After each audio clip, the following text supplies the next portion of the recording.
በመካከለኛው ምስራቅ ምድር ላይ ላለፉት 37 ቀናት የሰፈነው ድባብ ከማንኛውም የታሪክ ምዕራፍ የተለየና እጅግ አስፈሪ ነበር። ሰማዩ በሚሳኤሎች ዱካ ሲሰነጠቅ፣ የምድር ድንበሮች በከባድ መሳሪያዎች ድምፅ ሲናወጡና የዓለም ሀያላን አገራት በተለይም አሜሪካና እስራኤል በኢራን ላይ የመጨረሻውንና ተመጣጣኝ ያልሆነ የጥፋት እርምጃ ለመውሰድ ቆርጠው በተነሱበት ወቅት የዓለም አይኖች ያረፉት በቴህራን ወታደራዊ ቁመና ላይ ነበር። ነገር ግን በእነዚህ 37 ቀናት ውስጥ ለዓለም አቀፍ ስትራቴጂስቶች፣ ለታሪክ ጸሐፊዎችና ለወታደራዊ ጠቢባን እጅግ አስገራሚና ስሌታቸውን ያበላሸው እውነታ የኢራን ሚሳኤሎች አቅም ሳይሆን ተራው የኢራን ሲቪል ሕዝብ ያሳየው ያልተጠበቀ ጀግንነትና የመስዋዕትነት ቁርጠኝነት ነው። ኢራን ተራ ሀገር ሳትሆን በሺህ ዓመታት የታሪክ ማህደር ውስጥ ያለፈች፣ በጦርነት እሳት የተፈተነችና በከፍተኛ የብሔራዊ ኩራት የታጠረች ስልጣኔ ናት። ይህ ስልጣኔ በውስጡ የያዘው የዜጎች ማንነት ከድንበር ጥበቃ ባለፈ ለክብር መኖር በሚል ፍልስፍና ላይ የተገነባ መሆኑን በእነዚህ 37 ቀናት ውስጥ የታዩት ተግባራት በግልጽ ይመሰክራሉ። እንደ ቢቢሲና አልጀዚራ ያሉ ዓለም አቀፍ ተቋማት በጥልቀት እንደዘገቡት የኢራን ትልቁና ሀያላኑን የሚያስደነግጠው መሳሪያ የቴክኖሎጂ አቅሟ ሳይሆን የዜጎቿ ያልተበገረ ስነ ልቦና ነው። ባለፉት ቀናት ውስጥ አሜሪካና እስራኤል በኢራን ላይ የከፈቱት ሁለንተናዊ ጫና በዋነኛነት ያለመው ሕዝቡን በማስፈራራት በመንግስት ላይ እንዲነሳ ለማድረግና የሀገሪቱን ቁልፍ መሠረተ ልማቶች በማውደም የኢኮኖሚ ሕይወቷን ለመቁረጥ ነበር። ሆኖም የታየው ክስተት ከምዕራባውያን የሥነ ልቦና ጦርነት ቀመር ፍጹም የተቃረነ ሆኖ ተገኝቷል። በቴህራን፣ በኢስፋሃን፣ በሺራዝ እና በታብሪዝ ጎዳናዎች ላይ የታየው ሕዝባዊ ምላሽ የኢራን ዜጎች ለአገራቸው ሉዓላዊነትና ክብር ሲሉ ሞትን እንደ ጓደኛ መቀበላቸውን አሳይቷል። በተለይም በእነዚህ ቀናት ውስጥ ለዓለም እጅግ አስደንጋጭና ያልተጠበቀ የነበረው ተግባር ተራው የኢራን ሕዝብ በአገሪቱ ቁልፍ ድልድዮች፣ የኃይል ማመንጫዎችና የውሃ መሠረተ ልማቶች አቅራቢያ በገፍ በመሰብሰብ ያደረገው የሕያው ጋሻ ተግባር ነው። እስራኤልና አሜሪካ በኢራን የኤሌክትሪክ ማስፋፊያዎችና ስትራቴጂካዊ ድልድዮች ላይ ጥቃት ለመሰንዘር የጊዜ ገደብ ባስቀመጡበት ወቅት በሚሊዮኖች የሚቆጠሩ ኢራናውያን ከዩኒቨርሲቲ ተማሪዎች እስከ አዛውንቶች፣ ከእናቶች እስከ ወጣት ባለሙያዎች ወደ እነዚህ ስፍራዎች በመጉረፍ የሀገራቸውን መሠረተ ልማት በገላቸውን ለመጠበቅ ወሰኑ። ይህ ተግባር በመንግስት ትዕዛዝ ሳይሆን ዜጎች በራሳቸው ፈቃድ አገራችን ከምትጠፋ እኛ እንለቅ በሚል መንፈስ ያደረጉት ነው። እንደ ኢስፋሃን ያሉ ታሪካዊ ድልድዮችና ትላልቅ የኃይል ማመንጫ ጣቢያዎች በሺዎች በሚቆጠሩ ዜጎች ተከበው ነበር። እነዚህ ዜጎች በቦታው ላይ ድንኳን በመትከል ብሔራዊ መዝሙር እየዘመሩና እየጸለዩ ለጥቃቱ ራሳቸውን አሳልፈው ለመስጠት ተዘጋጁ። ይህ ድርጊት በአሜሪካና በእስራኤል ወታደራዊ መሪዎች ላይ የፈጠረው ጫና እጅግ ከፍተኛ ነበር። ምክንያቱም ዘመናዊ ወታደራዊ ሳይንስ ኮላተራል ዳሜጅ የሚለውን ስሌት ቢጠቀምም ሆነ ብለው ለመሞት የመጡ በሺዎች የሚቆጠሩ ሲቪሎችን መግደል የሚያስከትለው ዓለም አቀፍ ፖለቲካዊና ሕጋዊ ዋጋ ለአሜሪካ እጅግ ከባድ ነበር። ይህ የሲቪል ሕዝብ ጀግንነት በአሜሪካና በእስራኤል ላይ የፈጠረው ስልታዊ ጋሬጣ በሦስት ዋና ዋና ነጥቦች ሊተነተን ይችላል። አንደኛው የጥቃት ኢላማዎችን ዋጋ ማሳጣቱ ነው። አሜሪካ የኢራንን መሠረተ ልማት በማውደም ሕዝቡ እንዲማረር ለማድረግ የነበራት እቅድ ሕዝቡ ራሱ በመሠረተ ልማቱ ላይ እንደ አጥር በመቆሙ ምክንያት ሊሳካ አልቻለም። ወታደራዊ አዛዦቹ መሠረተ ልማቱን ለማውደም በሺዎች የሚቆጠሩ ሲቪሎችን መጨፍጨፍ ይኖርብናል የሚል ስሌት ውስጥ እንዲገቡም ተገደዱ። ይህ ደግሞ በዓለም ፊት አሜሪካና እስራኤልን እንደ ጨፍጫፊ የሚያስቆጥርና ለኢራን ደግሞ በሚሊዮኖች የሚቆጠሩ አዳዲስ ሰማዕታትን የሚፈጥር ተግባር ስለሚሆን ጥቃቱን ለማዘግየት አልፎም ለመሰረዝ ተገደዱ። ሁለተኛው ጫና የሥነ ልቦና ጦርነቱ መክሸፍ ነው። የምዕራባውያን ወታደራዊ አስተሳሰብ የሚመራው ማስደንገጥና ማስፈራራት በሚል ስልት ነው። ሆኖም ሞትን የማይፈራንና ራሱን ለቦምብ አሳልፎ ለመስጠት የሚወዳደርን ሕዝብ ማስፈራራት አይቻልም። ዘኒውዮርክ ታይምስ እንደዘገበው የኢራን ዜጎች በእነዚህ ቀናት ውስጥ ያሳዩት ጽናት በዋሽንግተን ስትራቴጂስቶች ዘንድ ኢራንን በውጭ ኃይል ብቻ ማንበርከክ አይቻልም የሚል ድምዳሜ ላይ እንዲደርሱ አድርጓቸዋል። ሕዝቡ በመከራው ወቅት ከመንግስት ጋር ይበልጥ መጣበቁና ለአገሩ ክብር ሲል ራሱን ለመስዋዕትነት ማዘጋጀቱ አሜሪካ ሕዝቡን በመንግስት ላይ ለማስነሳት የነበራትን የረጅም ጊዜ አጀንዳ አክሽፎባታል። ሦስተኛው ስልታዊ ጋሬጣ የዓለም አቀፍ የሕዝብ አስተያየት ነው። ኢራናውያን ዜጎች በድልድዮችና በኃይል ማመንጫዎች ላይ ሆነው ለዓለም መገናኛ ብዙሃን የሚያስተላልፉት መልእክት አሜሪካና እስራኤል ፍትሐዊ ጦርነት እያደረጉ እንዳልሆነ ለዓለም አሳይቷል። በሚሊዮኖች የሚቆጠሩ ዜጎች አገራችንን አትንኩብን በሚል ቆራጥነት በቦምብ ኢላማዎች ስር መገኘታቸው ዓለም አቀፉ ማህበረሰብ በአሜሪካ ላይ ጫና እንዲያደርግ ረድቷል። ይህ የዜጎች ዲፕሎማሲያዊ ጀግንነት አሜሪካና እስራኤል ዓላማቸውን እንዳያሳኩና ወታደራዊ እርምጃውን እንዲገቱ ያደረገ ትልቁ የሲቪል መከላከያ ጋሻ ሆኖ አገልግሏል። በእነዚህ 37 ቀናት ውስጥ የታየው ሌላው አስደናቂ ተግባር የኢራን ዜጎች በከተሞች ውስጥ ያሳዩት የጋራ መረዳዳት ነው። በማንኛውም ሀገር ላይ እንዲህ ያለ ከባድ ጦርነትና ጫና ቢደረግ ህዝቡ ወደ ሸቀጥ ክምችትና ወደ ግል ጥቅም ይሮጥ ነበር። ነገር ግን በኢራን የታየው ተቃራኒው ነው። ተራ ዜጎች ይህ የአገራችን ፈተና ነው በማለት ያላቸውን ጥሪት ለጋራ ደህንነት ሲያውሉ ተስተውሏል። ሮይተርስ እንደዘገበው የኢራን ዜጎች በሚሳኤል ናዳ ስር ሆኖም እንኳን በየመንገዱ ድሆችን ሲረዱ፣ ለወታደሮች ስንቅ ሲያዘጋጁና እርስ በርስ ሲጽናኑ ታይተዋል። ይህ ማህበራዊ ጽናት አገሪቱ ከውስጥ እንድትፈርስ ለሚጠብቁት ኃይሎች ትልቅ ራስ ምታት ሆኗል። የኢራናውያን የጀግንነት ምንጭ ከጥንታዊው የከረባላ አፈታሪክ ጋር የተያያዘ ነው። በሺዓ እስልምና እምነት ኢማም ሁሴን በሰባተኛው ክፍለ ዘመን በከረባላ በረሃ የከፈሉት መስዋዕትነት ለኢራናውያን ትልቅ መመሪያ ነው። ፎሬን አፌርስ የተሰኘው መጽሔት እንደሚያትተው ከሆነ የኢራን ሲቪል ህዝብ አሜሪካንና እስራኤልን እንደ ዘመኑ የዚድ ወይንም ግፈኛ ንጉሥ አድርገው ስለሚመለከቱ እነሱን መታገል የሃይማኖታዊ ግዴታ አካል ተደርጎ ይወሰዳል። በእነዚህ 37 ቀናት ውስጥ የታየው የመስዋዕትነት መንፈስ ሞት ለእኛ መጨረሻ ሳይሆን የድል መጀመሪያ ነው የሚለውን እምነት በተግባር ያሳየ ነበር። እናቶች ልጆቻቸውን ለአገራችሁ ስትሉ ብትሞቱ እንኮራባችኋለን በማለት ወደ ድልድዮችና መሠረተ ልማቶች ሲሸኙ የታየው ትዕይንት ለምዕራባውያን ወታደራዊ ስትራቴጂስቶች እጅግ አስፈሪ መልእክት ነው። ምክንያቱም ሞትን የማይፈራን ህዝብ በቦምብና በሚሳኤል ብቻ ማንበርከክ አይቻልም። በተጨማሪም በእነዚህ ቀናት ውስጥ የታየው የኢራን ሳይንቲስቶችና ምሁራን ሲቪል ጀግንነት የሚጠቀስ ነው። እስራኤል በኢራን ሳይንቲስቶች ላይ የታለመ ግድያና ማስፈራራት ስታደርግ፣ የኢራን ዩኒቨርሲቲዎች ግን በሺዎች የሚቆጠሩ አዳዲስ ተማሪዎችን በኒውክሌር እና በሚሳኤል ቴክኖሎጂ ዘርፍ ሲያበቅሉ ታይተዋል። ተማሪዎቹ እኛም ለመሞት ዝግጁ ነን፣ ነገር ግን አገራችንን ወደፊት እናራምዳለን በሚል ስሜት ስራቸውን በበለጠ ፍጥነት ቀጥለዋል። ይህ በሳይንስ መስክ የሚታይ ሲቪል ጀግንነት ኢራን በማንኛውም ዘርፍ የመመከት አቅም እንዳላት ያረጋገጠ ነው። ኔቸር መጽሔት እንደሚገልጸው ኢራን በማዕቀብ ውስጥ ሆና በሳይንሳዊ ምርምር ፈጣን እድገት የምታሳይ ሀገር የሆነችው በዚህ አይበገሬ ሲቪል ስነ ልቦና ምክንያት ነው። ባለፉት ቀናት ውስጥ የኢራን ሲቪል ህዝብ ያሳየው ጽናት አሜሪካና እስራኤል የነበራቸውን የቀዶ ጥገና ጥቃት እቅድ ሙሉ በሙሉ አክሽፎታል።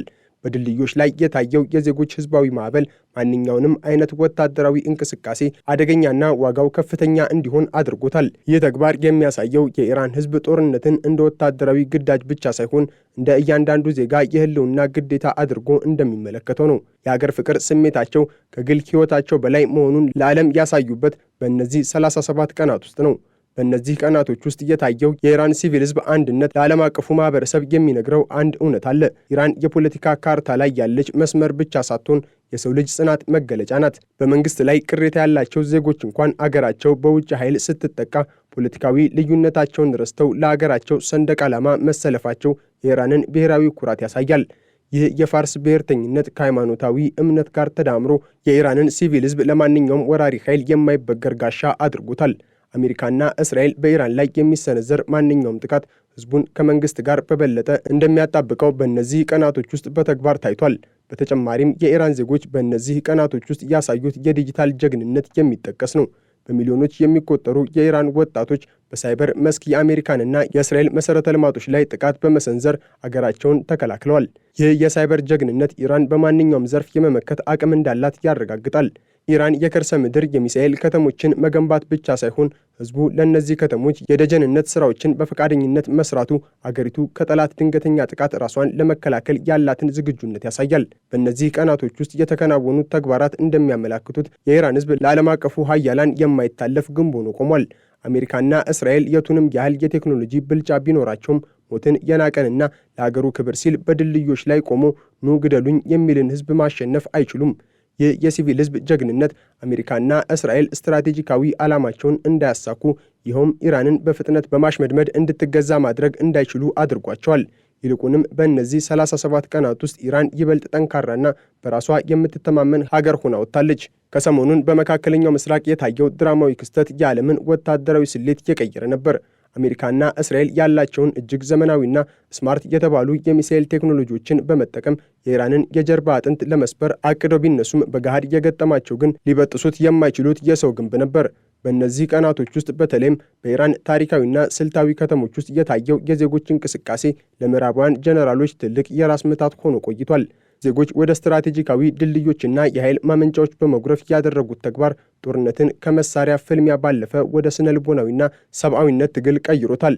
እንደ አልጀዚራና ዘጋርዲያን ዘገባ ከሆነ በኢስፋሃን የሚገኘው ታዋቂው የሲኦሰፖል ድልድይና በካሩን ወንዝ ላይ የሚገኙ ግዙፍ ድልድዮች በሺዎች በሚቆጠሩ ሲቪል ዜጎች ተከበው ነበር።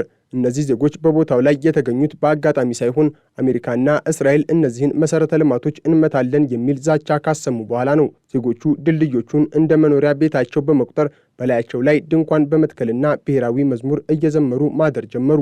ይህ የሰው ጋሻ ተግባር በአሜሪካ ድሮን ኦፕሬተሮችና በሚሳኤል አዛዦች ላይ የፈጠረው ጫና እጅግ ከፍተኛ ነበር። አንድን ወታደራዊ ኢላማ ለመምታት ቁልፉን መጫን ቀላል ቢሆንም በዚያ ኢላማ ላይ በመቶዎች የሚቆጠሩ እናቶች፣ ተማሪዎችና አዛውንቶች በገዛ ፈቃዳቸው ቆመው ሲታዩ ግን ጉዳዩ ከወታደራዊ ግዳጅነት ወደ ታሪካዊ ወንጀል ይቀየራል።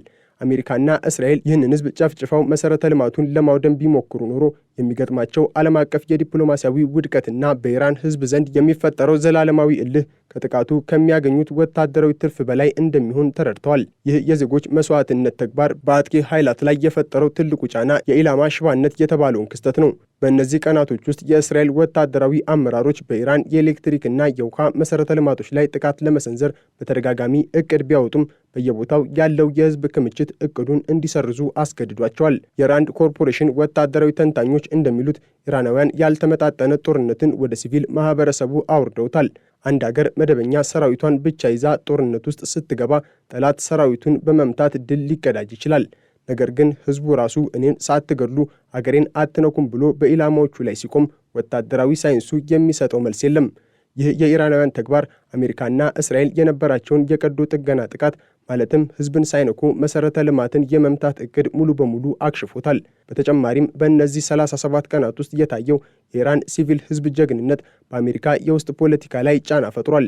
በሚሊዮኖች የሚቆጠሩ ኢራናውያን በድልድዮች ላይ ቆመው ለዓለም መገናኛ ብዙሃን የሚያስተላልፉት መልእክት በአሜሪካና በአውሮፓ ጎዳናዎች ላይ ትላልቅ የጸረ ጦርነት ሰልፎች እንዲቀሰቀሱ ምክንያት ሆኗል። ቢቢሲ እንደዘገበው የኢራን ዜጎች እኛን ልትገድሉን ትችላላችሁ፣ ነገር ግን ክብራችንን አትወስዱም የሚል ንግግር በዓለም ዙሪያ ከፍተኛ ስሜትን ቀስቅሷል።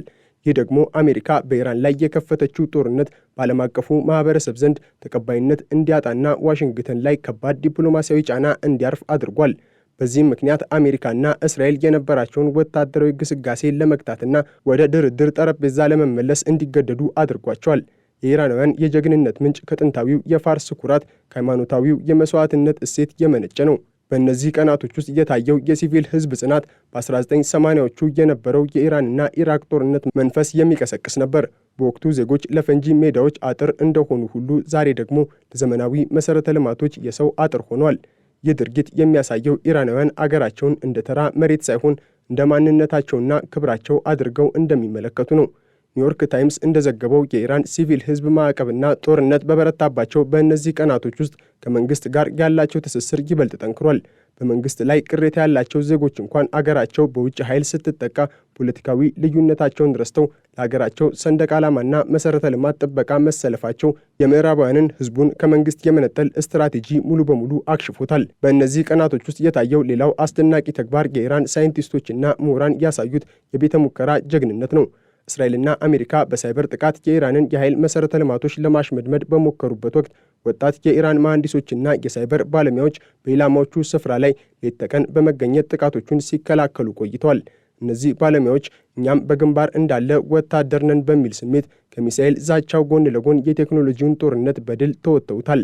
ይህ የሲቪል ህዝብ ንቁ ተሳትፎ ኢራን በማንኛውም ዘርፍ ከወታደራዊ እስከ ቴክኖሎጂ የመመከት አቅም እንዳላት ለዓለም አረጋግጧል። ፎሬን አፌርስ መጽሔት እንዳሰፈረው ከሆነ የኢራን ትልቁ ስትራቴጂካዊ ሀብት የሚሳኤል ክምችቷ ሳይሆን ለአገሩ ለመሞት ወደ ኋላ የማይለውና በችግር ውስጥ የመኖር ጥበብን ያዳበረው ህዝቧ ነው። የሲቪል ኢራናውያን ጀግንነት በመሳሪያ ብዛት የሚለካ ሳይሆን በልብ ትርታ የሚለካ ነው። በእነዚህ 37 ቀናቶች ውስጥ አገራቸው በገጠማት ፈተና ሁሉ ዜጎች ያሳዩት አስደናቂ አንድነት ለጠላቶቻቸው የሚነግረው አንድ እውነት አለ። ኢራንን መውረር ይቻላል፣ ነገር ግን ኢራናውያንን ማሸነፍ አይቻልም። ይህ ባህል ሃይማኖታዊ እምነትን ከብሔራዊ ኩራት ጋር አቆራኝቶ የያዘ በመሆኑ ለሚቀጥሉት ትውልዶችም እንደ ትልቅ የጥንካሬ ምንጭ ሆኖ ይቀጥላል።